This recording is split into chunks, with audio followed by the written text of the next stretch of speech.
Hello friends, कैसे हैं? Welcome to केड़ी की टेढ़ी बात।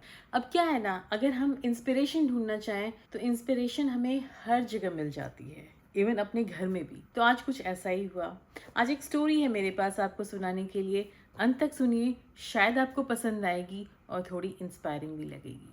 अब ये बात है 2016 की, जब मेरा बेटा लक्ष्यजीत क्लास 10th में था। तो फिर वो बहुत ही कोशिश कर रहा था कि उसको किसी तरह से अपने स्कूल की कंप्यूटर सोसाइटी का वो प्रेसिडेंट बन जाए। उसकी कोडिंग वगैरह काफी अच्छी थी। उसने कई सारे बाहर के प्रतियोगिताओं में पार्टिसिपेट भी किया था और जीता भी था और अच्छा था। लेकिन जब वोटिंग हुई, जब वोटिंग से ज्यादा it was a interview based selection, उसमें उसका सिलेक्शन नहीं हुआ। पहली बार मैंने उसको देखा कि उसका दिल टूट गया था और उसने मुझे पूछा। उसके पहले तक वो इतना सीरियसली नहीं लिया करता था पढ़ाई को भी। मतलब अच्छा था पढ़ने में, पर ऐसा नहीं कि जी जान वाली बात हो या किसी चीज से इतना दुखी हो जाए कि ये नहीं मिला तो मतलब जीवन का कोई अंत है। उसने मुझसे पूछा कि माँ, मैंने तो सही आंसर्स दिए थे, अच्छे आंसर्स दिए थे, मुझे ऐसा लगता है कि मेरे साथ में न्याय नहीं हुआ। शायद मुझे वो प्रेसिडेंट अपने स्कूल के कंप्यूटर सोसाइटी के फोरम का होना चाहिए था। अब प्रॉब्लम ये थी कि being a doctor I don't get the time. मेरे पास समय नहीं होता कि मैं जा करके उसके टीचर से मिल सकूं, उनसे जान पहचान कर सकूं। और हम ये माने या ना माने, ऐसा होता है कि अगर आप नेटवर्किंग करते हैं, टीचर से मिलते हैं, पेरेंट्स जा करके, तो उसका डिफरेंस पड़ता है और कहीं ना कहीं बच्चों को थोड़ा सा एडवांटेज होता है। तो मैंने लक्ष्यजीत से कहा कि भाई देखो, तुम में अगर काबिलियत है तो तुम कहीं ना कहीं जा करके इस बात को प्रूव करोगे कि तुम में काबिलियत है, चाहे तुम्हें वो इस कंप्यूटर सोसाइटी का प्रेसिडेंट बनाए या ना बनाए। ठीक है, वो बात निकल गई। कुछ दिन के बाद एक MUN होता है, जो सारे बच्चे आप लोग जानते होंगे। उसमें भी कुछ कंप्यूटर सोसाइटी का प्रेसिडेंट की पोस्ट निकली। उसने फिर उसके लिए अप्लाई किया। Obviously it was not same as the computer society school के उसका हेड होना, बट MUN की वो कंप्यूटर सोसाइटी का हेड हो गया और वहां से उसने की अपनी शुरुआत। उसके बाद पढ़ाई करता रहा। उसने 11वीं का एग्जाम दिया, 12वीं का एग्जाम दिया। 12वीं का एग्जाम दे करके वो अपनी कक्षा में आया टॉप। लेकिन फिर क्या हुआ कि कुछ रीमार्किंग हुई या कुछ हुआ इस तरीके का। कुछ बच्चों ने जो है अपने पेपर्स को रीचेकिंग के लिए अप्लाई किया हुआ था और इसको मालूम नहीं था कि ऐसा भी लोग कर रहे हैं। और उस साल जो है ICSE ने रीमार्किंग की और जहां ये टॉप था, टॉप से ये पहुंच गया तीसरे चौथे रैंक पे। फिर दुखी हुआ, लेकिन ठीक है, ओवरऑल इसके परसेंटेजेस अच्छे थे।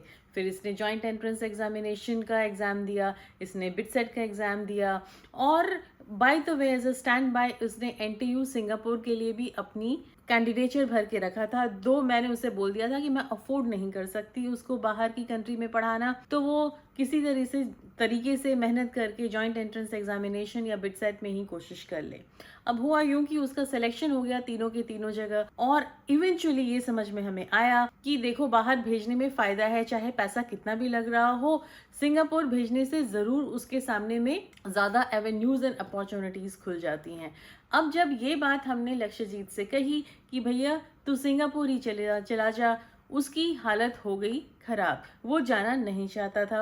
उसे घर से बहुत प्यार है और वो अपनी, खासकर अपनी नानी से, उसने कहा मैं नहीं जाना चाहता, मुझे इंडिया में ही, मैं IIT में होगा या किसी रीजनल इंजीनियरिंग कॉलेज में होगा या बिटसेट में होगा, मैं वहां जाऊंगा, मैं सिंगापुर NTU नहीं जाना चाहता।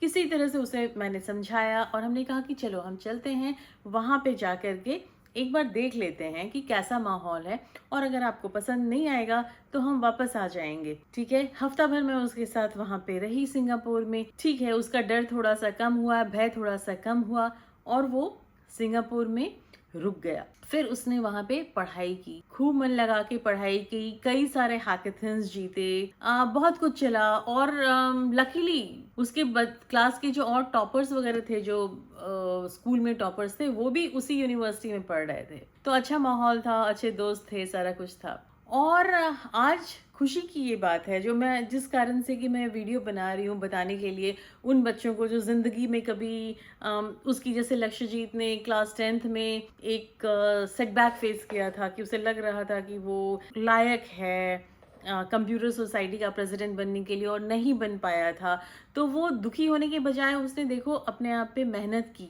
और आज का दिन जो है वो शुभ दिन है जिस दिन उसने NTU नैनयांग टेक्नोलॉजिकल यूनिवर्सिटी में अपना BE का कंप्यूटर इंजीनियरिंग में कोर्स कंप्लीट कर लिया है।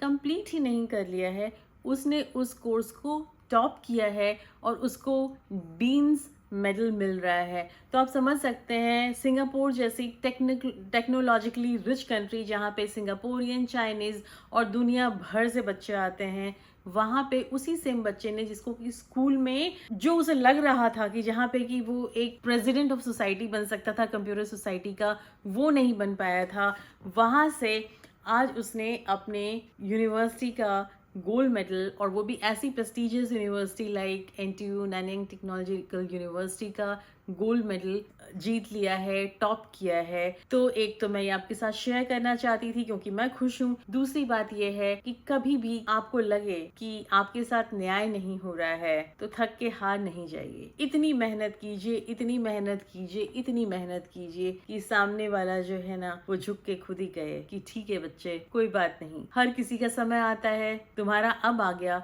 मेहनत किया और मेहनत किया और मेहनत किया और चमक गए आकाश में सितारों की तरह से।